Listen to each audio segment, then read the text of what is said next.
If you are a lover of movies, there is no way you would not admire Arnold Schwarzenegger, right? I'm very sure you may have watched a movie or two featuring him, okay? Arnold Schwarzenegger said something very telling, and I want to share it with you, right? He says, you've got to have a purpose no matter what you do in life. I am Aaron, your life purpose coach, and this is Unlocking Potential, your journey to fulfillment. In our previous session, we discussed purpose triggers, and we discussed 6 of those, 6 triggers of your purpose. In this session, I'm going to share with you the concluding part of that series, okay, triggers of purpose. Stick and stay. Trigger number 7, your attraction to certain achievers. Your attraction to certain achievers. One of the ways your purpose is triggered is through your connection, your attraction to certain achievers. In an interview session between Donnie McClurkin, those of you who love your Christian music, who know Christian music, there is no way you wouldn't know Donnie McClurkin, and Andre Crouch, who is a legendary Christian music icon. You know, he's won lots of awards, he's made lots of impact across the world. He's a great man. There was an interview session between the two of them, and this is what Donnie McClurkin said. Your songs just moved me.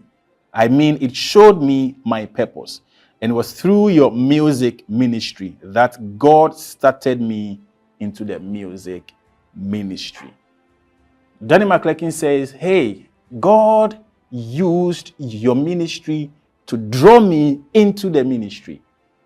And every one of us has somebody who is an icon, somebody we look up to, somebody who inspires us. We love to listen to their stories. We would pay to attend their conferences. We buy their books. We read them. We talk highly of them. They mean so much. Sometimes we even daydream about them. God sometimes uses this as a way of drawing you into his purpose, where he has called you to be. Just like Donnie McClurkin was drawn to Andre, you also may have somebody, be a journalist, a politician, and politician advisedly. Okay, I'm using that word advisedly. It could be anybody who is achieving something, who is doing something remarkable, and you feel so drawn to them. That is one of the ways your purpose can be triggered. The more you get close to them, you learn about them, God begins to show you your own purpose. Trigger number 8, ideas that linger in your heart. The world is ruled by ideas.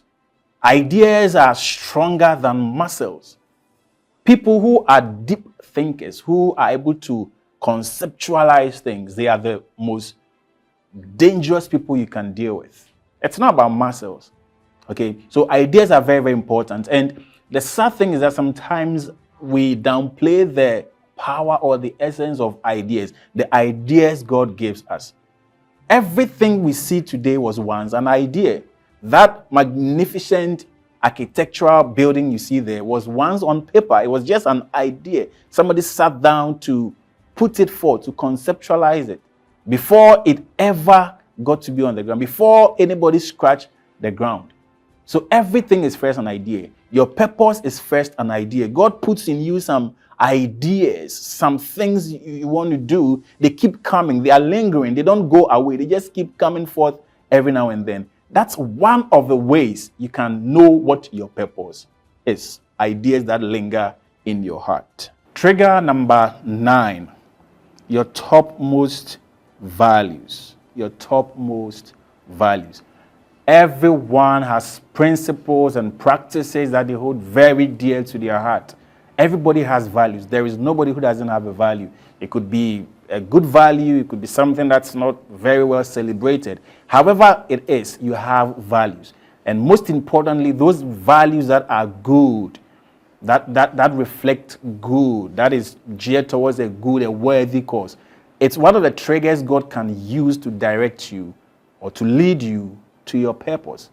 Whether it's a personal one, whether it's a moral, it's a social value, whatever form of value that could be. It's one of the ways God can set you out towards that place he wants you to actually be.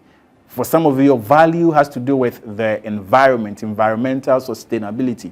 I know people who are trekking all the time, riding bicycle, just so they can raise some awareness on the environment, and they need to conserve it. That's their value, and it has something to do with the purpose of God for their life. For some people, it's advocacy for justice, for certain, perhaps, minority group.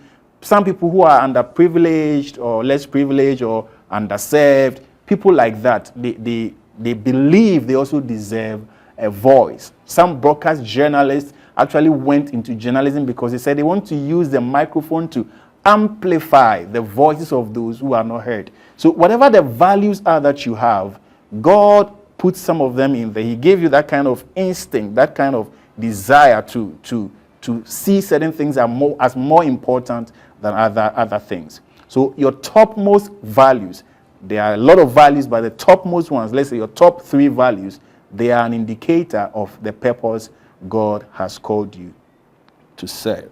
Trigger number 10, the deeds you advertise unwittingly. The deeds you advertise unwittingly. There are certain things that you do spontaneously, effortlessly. You do them, you don't even take thought of it yourself. You just do them. You are able to do them with some kind of, ability, capability. You are so good at it, and everybody around you can see it sometimes, and you yourself, you don't even see it as anything. I'm just doing this. It's nothing, but that thing you are advertising unwittingly, that thing you are doing effortlessly, you don't care about applause or rewards or whatever, is one of the ways your purpose can be triggered. Before David killed Goliath, David, shepherd boy, came see his brothers, and this giant was defying God's name, and all that. He got angry, he went to kill him, he slayed him, and people were celebrating him. This young boy, he has killed a giant and all that. Before David killed Goliath, do you know he had actually killed a lion? I don't know which is more fierce, but he had advertised his instincts as a warrior, as a leader, way back in the wilderness. This is what he said to Saul, King Saul, in 1 Samuel verse 17, 34 and 35. And David said unto Saul, thy servant kept his father's sheep, and there came a lion and a bear, and took a lamb out of the flock. And I went after him, and smote him, and delivered out of its mouth. So this guy battled with bears and lions, and he slew them before ever he came to face Goliath. The same way, there is something you have been doing which you have not taken thought of. People around you may have seen it, and they know how good you can do this. Somebody may have told you, what, you are a good teacher. What, you are a good writer. You are so good at this kind of thing. God may be using them as a mouthpiece to show you where he's called you to be and your purpose. Trigger number 11, your childhood wonder. At this stage, I want you to try to call back, memories of old. When you were a child, how was it like? What did you fancy? What kind of profession did you like to dress like? How did you like to talk? Were you emulating certain people, certain professions, and all that? As a child, as innocent as you were, what were some of the things that appealed to you? What were your icons? Think about some of these things. This is what I call childhood wonder, the kind of things that mesmerized you. You wanted to be a pilot. You wanted to be this. Those kind of things are seeds of purpose God sowed in you. But do you know what? As we grow, sometimes the influences of family, peers, the hardships, the economy, and a whole lot of things, we lose that kind of memory, that kind of passion, and we change, we switch to other things. Is that okay? So your childhood wonder plays a role, and don't rubbish it. If there's a way you can recall how you, as a child, as much as you remember, or if you want to ask your parents, go ahead. Somebody who knows, go ahead and ask them. Your childhood wonder can be one of the ways God will trigger his purpose for your life. And that is exactly what happened with Oprah Winfrey.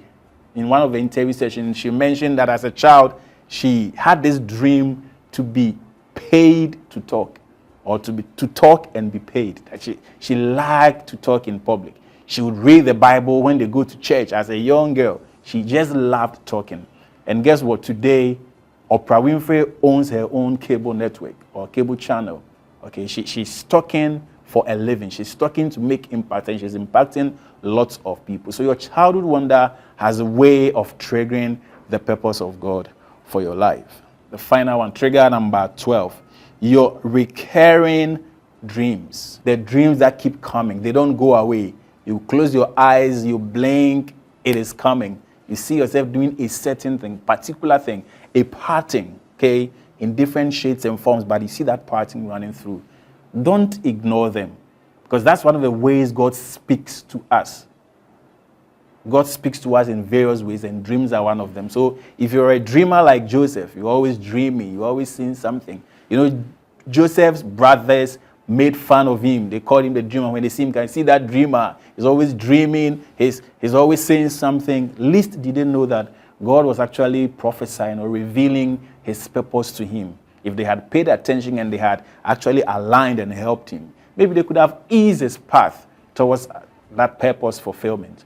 Okay, so the dreams you also have that keep recurring, that's an indicator. That's a trigger of your purpose. Pay attention to them. Pray to God about it and ask him for guidance as to how you can go about bringing those things to fruition. So this would bring us to the end of our session on the triggers of purpose. 12 of them. 12 of them. And I know you definitely have one that probably, or two or more, that speak to you. Let me know about them. Tell me your experiences with any of these ones, and let's keep engaging. Thank you.